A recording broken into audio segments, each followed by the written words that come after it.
Hello everyone. Indirect tax and GST के पिछले class में हमने चर्चा की थी how to apply for registration under GST law. GST कानून के तहत पंजीकरण के लिए कैसे आवेदन किया जाता है। आज हम चर्चा करेंगे इफेक्टिव डेट ऑफ रजिस्ट्रेशन, मतलब पंजीकरण की प्रभावी तारीख। कब हम मानेंगे कि रजिस्ट्रेशन जो है अंडर जीएसटी लॉ वो इफेक्टिव हुआ है, प्रभाव में आ गया है। Effective date of registration where an applicant submits application for registration within 30 days from the date he becomes liable to registration. Effective date of registration is the date on which he becomes liable to registration. Whereas, if an applicant submits application for registration after 30 days from the date he becomes liable to registration, the effective date of registration is the date of grant of registration. मतलब कि पंजीकरण की प्रभावी तिथि क्या होगी। जहां कोई आवेदक जीएसटी कानून के तहत रजिस्ट्रेशन के लिए लायबल होने के 30 दिन के भीतर अगर रजिस्ट्रेशन के लिए आवेदन देता है, उसका रजिस्ट्रेशन कभी भी हो, लेकिन रजिस्ट्रेशन का जो इफेक्टिव डेट है वो डेट कौन सा होगा, जिस दिन वो रजिस्ट्रेशन करवाने के लिए लायबल हो गया है। लेकिन यदि कोई एप्लीकेंट रजिस्ट्रेशन के लिए लायबल होने के बाद 30 दिन बीत जाने के बाद में अगर वो अप्लाई करता है रजिस्ट्रेशन के लिए, तो उस केस में जिस दिन उसको रजिस्ट्रेशन ग्रांट किया जाएगा वो उसके रजिस्ट्रेशन का इफेक्टिव डेट माना जाएगा। फर्स्ट पॉइंट है, the registration shall be effective from the date on which the person becomes liable to registration where the application for registration has been submitted within a period of 30 days from such date. यदि व्यक्ति registration के लिए liable होने के date से 30 दिनों की अवधि के भीतर 30 डेज के पीरियड के अंदर रजिस्ट्रेशन के लिए एप्लीकेशन दे देता है, तो रजिस्ट्रेशन उस डेट से इफेक्टिव होगा जिस डेट को उस व्यक्ति, मतलब वो जो पर्सन है, रजिस्ट्रेशन के लिए लायबल हो जाता है। लिखा है ना, registration shall be effective from the date on which the person becomes liable. Registration effective होगा उस डेट से जब वो person becomes liable to registration है। कब?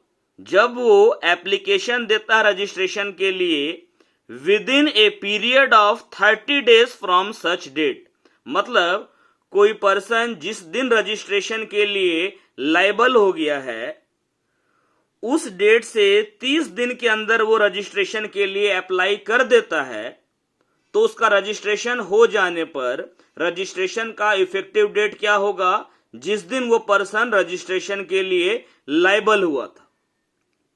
बी नंबर पॉइंट है, where an application for registration has been submitted by the applicant after the expiry of 30 days from the date of his becoming liable to registration. The effective date of registration shall be the date of the grant of registration. यदि व्यक्ति registration के लिए liable होने के date से 30 days के period के समाप्त हो जाने के बाद में रजिस्ट्रेशन के लिए अप्लाई करता है, तो रजिस्ट्रेशन उस डेट से इफेक्टिव होगा जिस डेट को रजिस्ट्रेशन ग्रांट किया गया है। क्लियर लिखा है, जहां where an application for registration has been submitted by the applicant after the expiry of 30 days from the date of his becoming liable to registration, जिस दिन वो पर्सन रजिस्ट्रेशन करवाने के लिए लाइबल हो गया है उस डेट से 30 दिन बीत जाने के बाद में अगर वो अप्लाई किया है तो इफेक्टिव डेट ऑफ रजिस्ट्रेशन क्या होगा? The date of the grant of registration. Example एक है यहां पर, Ram limited of Delhi is engaged in taxable supply of goods and services and his total turnover exceeded rupees 20 lakh on 1st September। Ram limited जो दिल्ली में स्थित है कर योग्य वस्तुओं एवं सेवाओं की आपूर्ति करते हैं और उनका एग्रीगेट टर्नओवर कुल कारोबार 1 सितंबर को 20 लाख रुपए से अधिक हो गया है। Registration on the basis of threshold limit में हमने ये पढ़ा है कि अगर कोई पर्सन गुड्स एंड सर्विसेज दोनों की सप्लाई करता है और उसका एग्रीगेट टर्नओवर एक फाइनेंशियल ईयर में 20 लाख से ज्यादा हो जाता है तो वो रजिस्ट्रेशन करवाने के लिए लाइबल होगा, उसको अपना रजिस्ट्रेशन करवाना पड़ेगा। तो यहां पर राम लिमिटेड जो दिल्ली का है ये गुड्स और सर्विसेज दोनों में सप्लाई करता है और 1 सितंबर की तारीख को इसका एग्रीगेट टर्नओवर 20 लाख को पार कर गया, तो ये इसी डेट को ना रिस्पॉन्सिबल हो गया। 1 सितंबर को जिस दिन ये थ्रेशोल्ड लिमिट क्रॉस किया उसी दिन रजिस्ट्रेशन के लिए लाइबल हो गया। Ram limited is liable to get registered within 30 days that is till 1 October. 1 सितंबर से 30 दिन अगर गिनेंगे एक महीना तो हमारा 1 अक्टूबर आएगा। Suppose Ram Limited applies for registration on 24th September। देखिए ये लाइबल हुआ है 1 सितंबर को, जिस दिन रजिस्ट्रेशन के लिए लाइबल हुआ है उस डेट से 30 दिन के अंदर, यहां से 30 दिन लेने पर आपका 30 सितंबर पार करता, लेकिन ये 30 दिन से पहले 24 सितंबर को रजिस्ट्रेशन के लिए अप्लाई कर दिया and is granted registration certificate on 8 अक्टूबर। और रजिस्ट्रेशन का प्रमाण पत्र कब इश्यू हुआ इसको? 8 अक्टूबर को। तो इस केस में रजिस्ट्रेशन का इफेक्टिव डेट क्या माना जाएगा? 1 सितंबर, जिस दिन वो रजिस्ट्रेशन के लिए लाइबल हुआ। The effective date of registration is 1 सितंबर that is the date on which the person becomes liable to registration. Ram limited जो है उसका एग्रीगेट टर्नओवर 1 सितंबर को 20 लाख रुपए से ज्यादा हो गया। राम लिमिटेड जो है वो 1 सितंबर जिस दिन लाइबल हुआ वहां से 30 दिन के अंदर रजिस्ट्रेशन के लिए अप्लाई मतलब करना है उसको।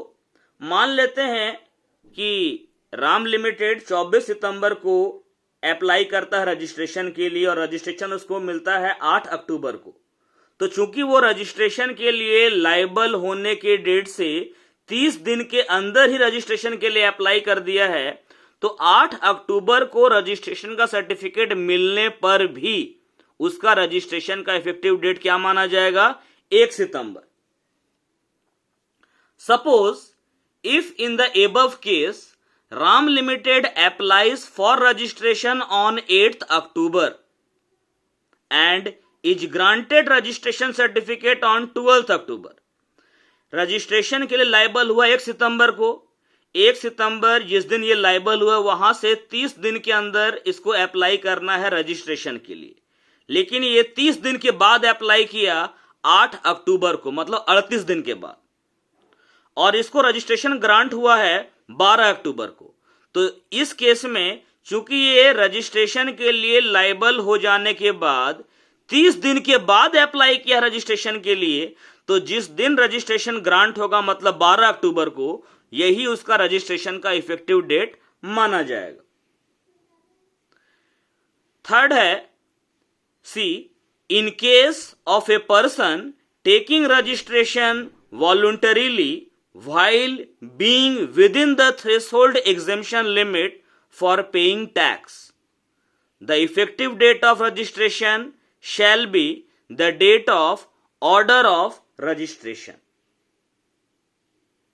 जीएसटी लॉ के तहत टैक्स पे करने के लिए जो क्या बोला जाए डिसाइड किया गया आपका एग्जेम्पशन लिमिट जो है, उस लिमिट के अंदर होने पर भी अगर कोई स्वेच्छा से वॉलंटरीली जीएसटी लॉ में रजिस्ट्रेशन करवाना चाहता है और रजिस्ट्रेशन के लिए अप्लाई करता है, तो उस केस में रजिस्ट्रेशन का इफेक्टिव डेट क्या होगा? जिस दिन उसको रजिस्ट्रेशन ग्रांट किया गया। क्लियर है? फिर से एक बार, इफेक्टिव डेट ऑफ रजिस्ट्रेशन, अगर कोई पर्सन रजिस्ट्रेशन करवाने के लिए लाइबल हो जाता है तो जिस डेट को वो रजिस्ट्रेशन करवाने के लिए लाइबल हुआ है उस डेट से 30 डेज 30 दिन के अंदर वो रजिस्ट्रेशन के लिए अप्लाई कर देता है, तो रजिस्ट्रेशन सर्टिफिकेट कभी भी ग्रांट किया जाए, रजिस्ट्रेशन का इफेक्टिव डेट माना जाएगा वो डेट जिस दिन वो रजिस्ट्रेशन के लिए लाइबल हुआ है।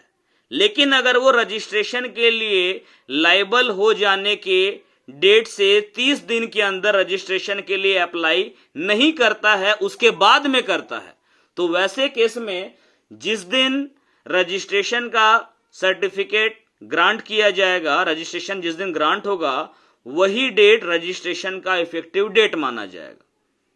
तीसरी बात, अगर कोई पर्सन थ्रेशोल्ड लिमिट जो कि एग्रीगेट टर्नओवर के बेस पर डिसाइड होता है, उसके अकॉर्डिंग जीएसटी लॉ में रजिस्ट्रेशन करवाने से एग्जेम्पशन मिला हुआ है, छूट मिला हुआ है, लेकिन फिर भी वो रजिस्ट्रेशन करवाना चाहता है, करवाता है, तो जिस दिन उसको रजिस्ट्रेशन एक्चुअल में ग्रांट किया जाएगा उसी को रजिस्ट्रेशन का इफेक्टिव डेट माना जाएगा।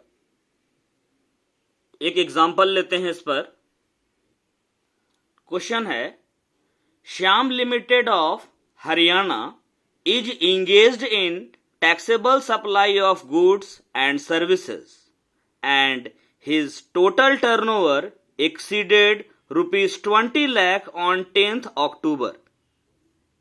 Determine the effective date of registration of GST if he applied for registration on 25th October and he is granted registration on 28th October. Number 2. The effective date of registration of GST if he applied for registration on 1st December and he is granted registration on 5th December. Shyam limited जो कि हरियाणा में स्थित है, कर योग्य वस्तुओं एवं सेवाओं की आपूर्ति करते हैं। उनका कुल कारोबार 10 अक्टूबर को 20 लाख रुपए से अधिक हो गया। तो देखो, चूंकि ये गुड्स और सर्विसेज दोनों की सप्लाई करते हैं और इनका एग्रीगेट टर्नओवर 10 अक्टूबर को 20 लाख रुपए से ज्यादा हो गया है, यानी ये 10 अक्टूबर को रजिस्ट्रेशन करवाने के लिए लायबल हो गए हैं। निर्धारित करना है, नंबर 1, अगर उसने 25 अक्टूबर को पंजीयन के लिए आवेदन प्रस्तुत कर दिया था, मतलब 25 अक्टूबर को अगर वो रजिस्ट्रेशन के लिए अप्लाई कर दिया था और उसे 28 अक्टूबर को रजिस्ट्रेशन का सर्टिफिकेट दे दिया गया था, तब ऐसी स्थिति में जीएसटी के तहत पंजीयन की प्रभावी तारीख क्या होगी। और नंबर 2 है, अगर उसने 1 दिसंबर को पंजीयन के लिए आवेदन प्रस्तुत कर दिया था और उसे 5 दिसंबर को पंजीयन का प्रमाण पत्र दे दिया गया था, तब ऐसी स्थिति में जीएसटी के तहत पंजीयन की प्रभावी तारीख क्या होगी। चूंकि ये लायबल हुआ 10 अक्टूबर को, इसका टर्नओवर, चूंकि ये गुड्स और सर्विसेज दोनों में डील करता है और इसका aggregate turnover, total turnover 20 lakh से ज्यादा हो गया, तो ये 10 अक्टूबर की तारीख को रजिस्ट्रेशन करवाने के लिए लायबल हो गया। 10 अक्टूबर से 30 दिन के अंदर केस नंबर 1 में ये अप्लाई कर रहा है 25 अक्टूबर को, मतलब 15 दिन के बाद, यानी कि लाइबल होने से 30 दिन के भीतर भीतर ये अप्लाई कर दिया। इसको रजिस्ट्रेशन ग्रांट हुआ 28 अक्टूबर को, लेकिन फिर भी इसका रजिस्ट्रेशन का इफेक्टिव डेट क्या होगा? 10 अक्टूबर। लिखा भी है as per the case 1 since the application for registration has been submitted within 30 days from the date on which the person becomes liable to registration, the effective date of registration shall be the date on which the person becomes liable to registration, that is 10th October। पहले मामले में पंजीयन करवाने के लिए दायी यानी कि liable हो जाने के 30 दिनों के भीतर पंजीयन के लिए आवेदन प्रस्तुत कर दिया गया है, मतलब कि 25 अक्टूबर को। ऐसी स्थिति में पंजीकरण की प्रभावी तारीख वह तारीख होगी जिस दिन व्यक्ति पंजीकरण के लिए, रजिस्ट्रेशन के लिए दायी हो जाता है, रेस्पॉन्सिबल हो जाता है, लाइबल हो जाता है, यानी कि 10 अक्टूबर। जो दूसरा वाला केस है, केस नंबर 2, ये लाइबल हुआ 10 अक्टूबर को, लेकिन रजिस्ट्रेशन के लिए अप्लाई कर रहा है 1 दिसंबर को। रजिस्ट्रेशन ग्रांट हो रहा है 5 दिसंबर को, तो 10 अक्टूबर से 30 दिन के बाद मैंने अप्लाई कर रहा है। अक्टूबर 31 का होता है, 10 अक्टूबर को लाइबल हुआ, मतलब कि अक्टूबर का 21 दिन और बचा हुआ है, नवंबर का 30 दिन और बीत गया, मतलब लगभग 51 दिन के बाद में ये 1 दिसंबर को अप्लाई किया। चूंकि ये रजिस्ट्रेशन के लिए लाइबल हो जाने के बाद में 30 दिन के बाद में अप्लाई कर रहा है, तो इस केस में जिस दिन रजिस्ट्रेशन ग्रांट होगा, मतलब कि 5 दिसंबर को, यही डेट रजिस्ट्रेशन का इफेक्टिव डेट मान लिया जाएगा। लिखा भी है सॉल्यूशन में as per the case 2 since the application for registration has been submitted by the applicant after the expiry of 30 days from the date of his becoming liable to registration, the effective date of registration shall be the date of the grant of registration, that is 5th December। ये जो दूसरा मामला है, इसमें registration करवाने के लिए liable हो जाने के 30 दिनों की समाप्ति के बाद में रजिस्ट्रेशन के लिए एप्लीकेशन प्रेजेंट किया गया है। ऐसी अवस्था में पंजीकरण की प्रभावी तारीख वह तारीख होगी जिस दिन रजिस्ट्रेशन ग्रांट किया गया है, यानी कि 5 दिसंबर। अगला सवाल देखते हैं। क्वेश्चन है, Sugam Services Limited is engaged in the taxable supply of services in Madhya Pradesh. सुगम सर्विसेज लिमिटेड नाम की एक कंपनी है जो कि टैक्सेबल सप्लाई ऑफ सर्विसेज में इन्वॉल्व है और ये मध्य प्रदेश में काम कर रही है। The turnover of Sugam Services Limited exceeded ₹20 lakh on 1st November।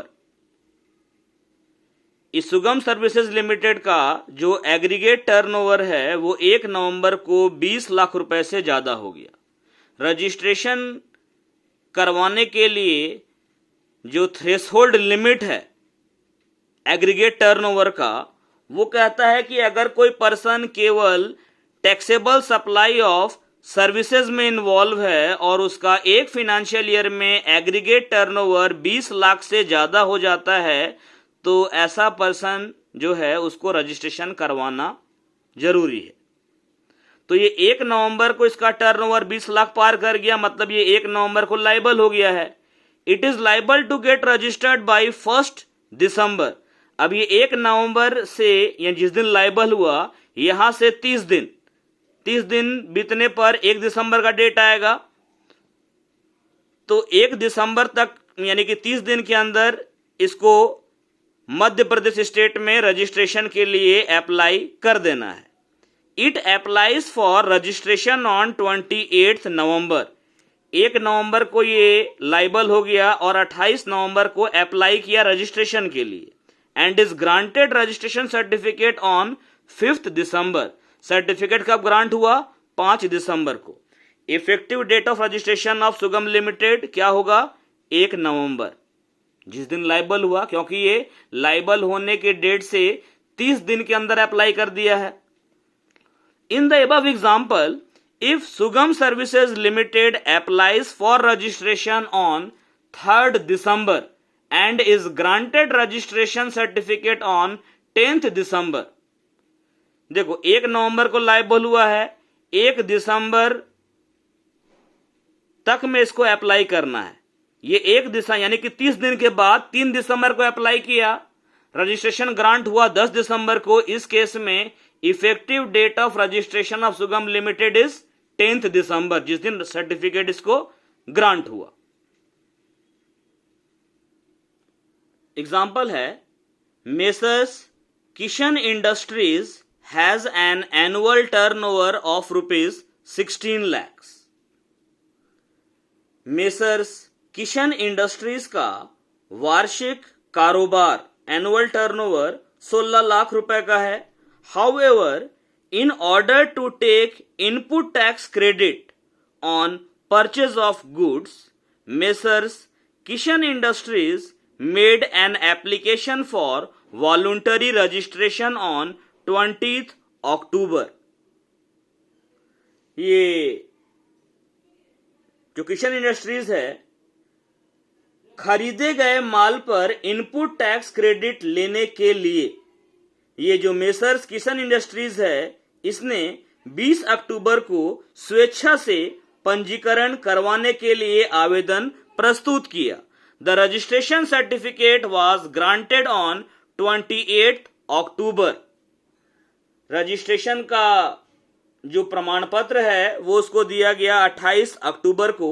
Determine the effective date of registration, पंजीकरण की प्रभावी तारीख निर्धारित करें। जीएसटी का जो माने सेंट्रल जीएसटी एक्ट का सेक्शन 25 है, वो कहता है कि अगर कोई पर्सन रजिस्ट्रेशन करवाने के लिए लायबल नहीं भी है एज पर सेक्शन 22 और 24, लेकिन फिर भी अगर वॉलंटरी वो रजिस्ट्रेशन करवा लेता है तो जीएसटी एक्ट का सारा प्रोविजन उस पर इस तरीके से लागू होगा जो कि रजिस्टर्ड पर्सन पर लागू होता है। लिखा है यहां, as per section 25 of CGST Act 2017, a person, though not liable to be registered under Section 22 or Section 24, may get himself registered voluntarily, and all provisions of this Act as are applicable to a registered person shall apply to such person। CGST अधिनियम 2017 की धारा 25 के अनुसार यदि कोई व्यक्ति जो कि हालांकि धारा 22 या धारा 24 के तहत पंजीकरण करवाने के लिए लायबल नहीं है, उत्तरदायी नहीं है, फिर भी चाहे तो वह अपनी स्वेच्छा से जीएसटी के अंतर्गत पंजीकृत हो सकता है, रजिस्टर्ड हो सकता है। और इस अवस्था में, ऐसी स्थिति में जीएसटी अधिनियम के सभी प्रावधान ऐसे व्यक्ति पर लागू होंगे जैसे हर पंजीकृत व्यक्ति के लिए लागू होते हैं। Further, once a person obtains voluntary registration, he has to pay tax even if his aggregate turnover does not exceed threshold limit as the case may be।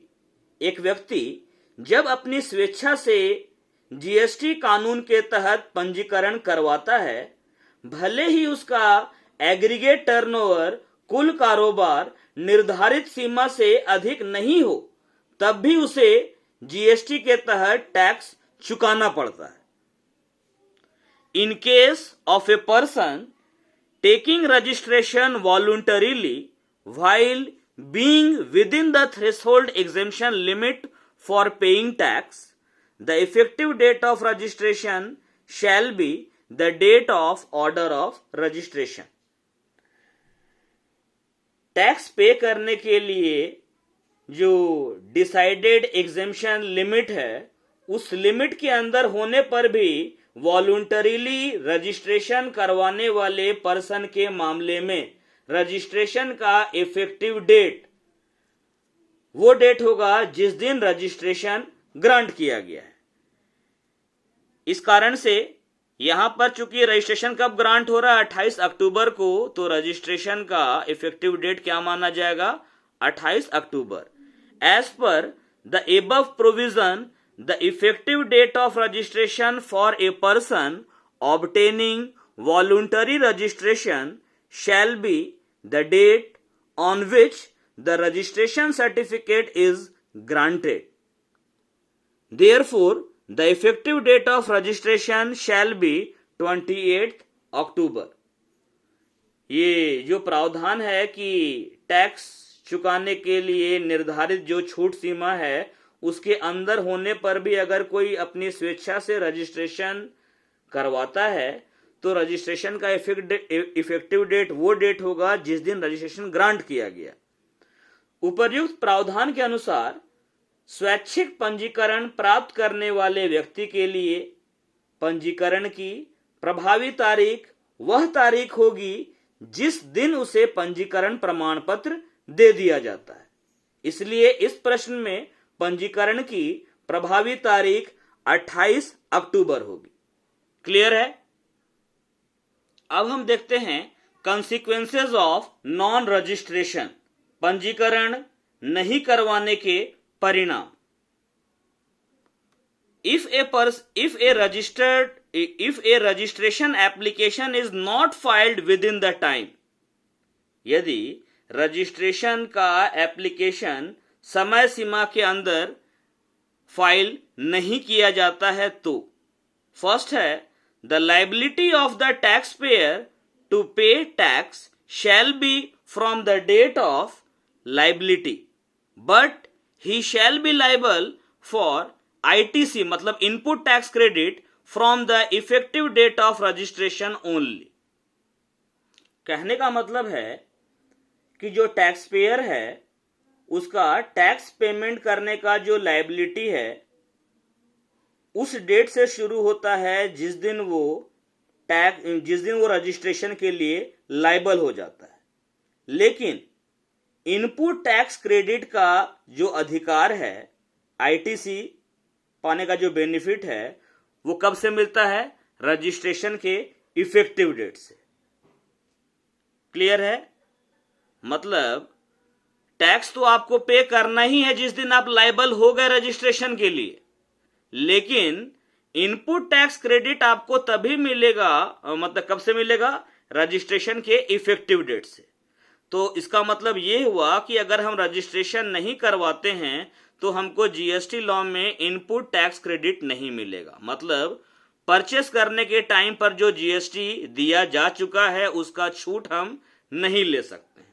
दूसरा है no revised tax invoice may be obtained by the recipient from the supplier for the period from the date of liability till the effective date of registration.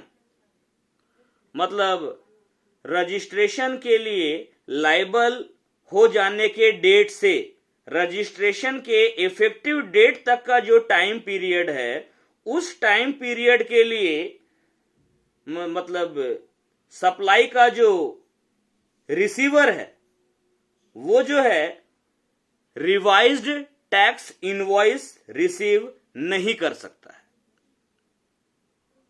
मतलब goods का जो receiver है ना वो supplier से revised tax invoice पा सकता है उस टाइम पीरियड के ट्रांजैक्शन के लिए जो कि रजिस्ट्रेशन करवाने के लिए लायबल होने के डेट से लेकर रजिस्ट्रेशन होने के इफेक्टिव डेट तक का जो टाइम पीरियड है उसके लिए। लेकिन अगर रिसिपिएंट रजिस्टर्ड नहीं है तो वो रिवाइज टैक्स इनवॉइस नहीं ले सकता है। तीसरा है the input tax credit on input held in stock shall be permitted only if the taxpayer has applied for registration within 30 days from the date he becomes liable for registration. Registration के लिए liable होने के date से 30 दिन के अंदर apply करने पर ही जो आपका स्टॉक है उसमें जो आपका इनपुट है उस पर क्रेडिट मतलब कि एक्सेप्ट किया जाएगा। मतलब जीएसटी में रजिस्ट्रेशन के लिए लाइबल हो जाने पर भी अगर कोई आदमी रजिस्ट्रेशन नहीं करवाता है तो पहला परिणाम तो ये होगा कि वो इनपुट टैक्स क्रेडिट का दावा नहीं कर सकता है। दूसरा है कि रजिस्ट्रेशन के लिए लाइबल हो जाने के डेट से रजिस्ट्रेशन के इफेक्टिव डेट तक के लिए अगर आपको सप्लायर से रिवाइज टैक्स इनवॉइस चाहिए तो आप नहीं ले सकते हैं। तीसरा, आपके पास में जो स्टॉक है बिजनेस में अनसोल्ड गुड्स, उस स्टॉक में जो इनपुट टैक्स क्रेडिट है ना, वो आपको तभी मिलेगा जब आप रजिस्ट्रेशन के लिए लाइबल हो जाने के डेट से 30 दिन के अंदर रजिस्ट्रेशन के लिए अप्लाई कर देते हैं तब। मतलब ये हुआ कि अगर आप अप्लाई नहीं करते हैं तो स्टॉक का इनपुट टैक्स क्रेडिट तो आपको मिलेगा नहीं, मतलब आपका स्टॉक ओवर वैल्यू, मतलब कि स्टॉक का वैल्यू बढ़ जाएगा। अब देखते हैं penal consequences for non registration. पंजीकरण नहीं करवाने के दंडात्मक परिणाम। तो दंड क्या है? 10,000 रुपया या अनपेड टैक्स का अमाउंट जो भी ज्यादा हो वो उस पर इंपोज किया जाएगा। लिखा है where a taxable person fails to obtain registration even though liable to do so, the proper officer may proceed to assess the tax liability of such taxable person to the best of his judgment for the relevant tax periods. Where a taxable person who is liable to be registered fails to obtain registration, he shall be liable to a penalty of rupees 10,000 or an amount equivalent to the tax default, whichever is higher. पंजीकरण के लिए liable होने पर भी यदि कोई tax payer registration नहीं करवाता है, उसको सफलता नहीं मिलता रजिस्ट्रेशन करवाने में, तो प्रॉपर ऑफिसर जो है वो ऐसे दोषी व्यक्ति का रेलिवेंट टाइम पीरियड के लिए टैक्स लायबिलिटी डिटरमाइन करेगा, वो भी अपने बेस्ट जजमेंट के अकॉर्डिंग। यदि टैक्स पे करने के लिए लायबल पर्सन रजिस्ट्रेशन नहीं करवाता है तो उस पर पेनल्टी क्या लगेगा? 10,000 रुपया या टैक्स का अनपेड अमाउंट जो भी ज्यादा हो वो उस पर टैक्स माने पेनल्टी इंपोज किया जाएगा। Thank you. बाकी नेक्स्ट क्लास में